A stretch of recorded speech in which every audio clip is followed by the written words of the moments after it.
In today's video, I'm going to teach you how to set up a loan in the balance sheet QuickBooks Accountant. By the end, you'll know how to create the liability account, record the loan proceeds, and post payments so principal and interest are handled correctly and your balance sheet stays accurate. Start in QuickBooks and open the gear icon for settings. Choose Chart of Accounts, then select New. In the panel that opens, set the account type based on the length of your loan.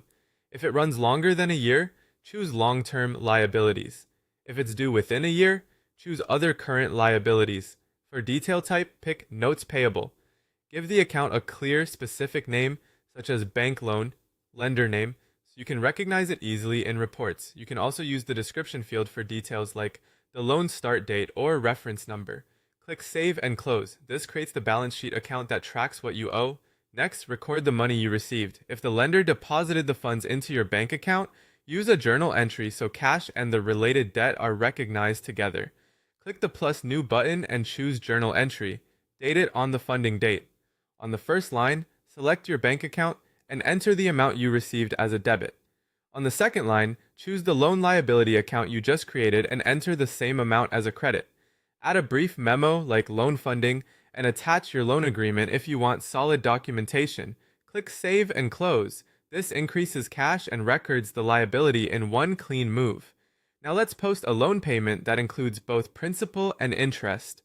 From the plus new button, choose Expense. Select the bank or credit card you're paying from, enter the payment date, and add the payee.